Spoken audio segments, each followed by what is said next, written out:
अस्सलाम वालेकुम वरहमतुल्लाहि वबरकातुहू। दोस्तों, एक और वीडियो के साथ मैं इमरान खान आपकी खिदमत में हाजिर हूँ। वीडियो अच्छी लगने की सूरत में लाइक और शेयर कमेंट ज़रूर करें।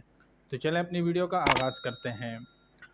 दोस्तों, हज़रत मुफ्ती रहीमदाद साहब का एक बहुत ही खूबसूरत वीडियो क्लिप इनकी मैंने सुनी, जो कि पश्तो में है, जिसको मैं आप लोगों के लिए उर्दू में बयान करूँगा।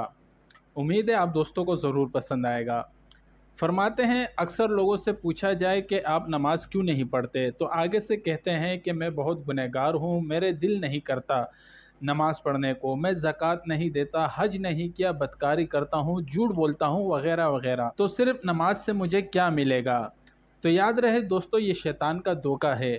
कभी न कभी 1 रुपया भी इंसान के काम आ जाता है। एक शख्स के पास 10 रुपये है तो कहेगा मैं इसका क्या करूं, और एक ऐसी जगह फंस जाए जहां पर इस 10 रुपये की एक रोटी मिल सकती है, तो पूरे 10 घंटे इसका गुजारा हो सकता है। तो इस 1 रुपये और 10 रुपये का बहुत ही कदर करो। मायूसी अच्छी बात नहीं। और कभी न कभी अल्लाह रब्बुल इज़्ज़त को आपकी एक नेकी इतनी पसंद आ जाती है, जिसके बदौलत अल्लाह रब्बुल इज़्ज़त और दरवाज़े भी आपके लिए खोल देता है। तो अपने ऊपर अल्लाह के रहमत और नेकी के दरवाज़े बंद मत करो। अगरचे एक दरवाज़ा है, अपने ऊपर 99 दरवाज़े बंद कर दिए रहमत के। हर गुनाह करते हो, सिर्फ़ एक ज़िक्र करते हो, या एक तबलीग करते हो, या एक नमाज़ पढ़ते हो, या एक ज़कात देते हो, तो ये एक दरवाज़ा अपने ऊपर बंद मत करो। हो सकता है ये एक दरवाज़ा तुम पर सारे दरवाज़े खोल दे, और अगर ये एक दरवाज़ा भी बंद कर दिया तो मुकम्मल अपने आप को बदबख्त कर दिया। इमाम अहमद रहमतुल्लाह अलैह इस बारे में एक वाक़या लिखते हैं। कहते हैं कि बगदाद में एक मशहूर डाकू और चोर था, जो डाके डालता था। एक दिन इसे मैंने मस्जिद में देखा कि नमाज़ पढ़ रहा है। तो जब नमाज से फ़ारिग हुआ तो मैंने इसे कहा कि ये तुम क्या कर रहे हो, बाहर क्या करते हो और यहाँ क्या कर रहे हो? बतौर इबरत बड़ा शख्स ये बात कर सकता है, उलमा हो गए, वालिदैन हो गए, यानी इसे समझाने के लिए कह सकता है। तो फरमाते हैं कि इस चोर ने मुझे बहुत ही अजीब बात कही कि मुझ पर अल्लाह के सारे दरवाज़े बंद हैं, बस ये एक दरवाज़ा खुला है, ये दरवाज़ा मुझ पर बंद मत करो। फरमाते हैं कि मैंने इसे कहा कि मेरे कहने का मतलब ये है कि तुम नमाज़ पढ़ो, पर बाकी जो मामलात हैं इसे छोड़ दो। चोरियां डाके मत करो, लोगों का नुकसान मत करो। तो आगे से ये चोर डाकू कहता है कि अल्लाह ने ये एक दरवाज़ा मेरे लिए खुला रखा है, बाकी भी खोल देगा।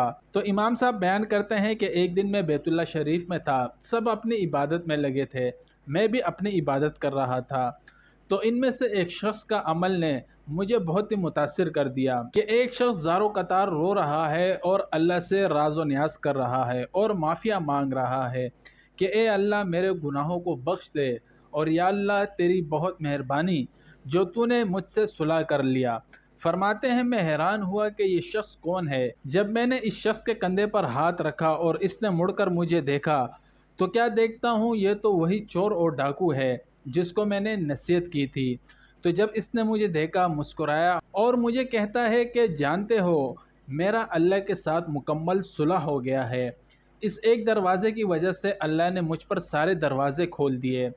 तो मेरे दोस्तों, अल्लाह से उम्मीद रखा करें, हम सब गुनहगार हैं। अगर हमें एक दूसरे के गुनाहों का पता चल जाए तो हम एक दूसरे को दफन करना भी छोड़ दें। पर अल्लाह ने हम पर पर्दा रखा है, तो जिस किसी का भी अल्लाह के साथ कोई दरवाज़ा खुला है, इसे बंद ना करें।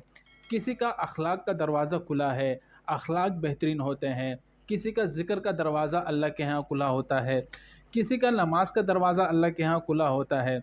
अगरचे गुनहगार है, पर इस दरवाज़े को अपने पर बंद मत करें।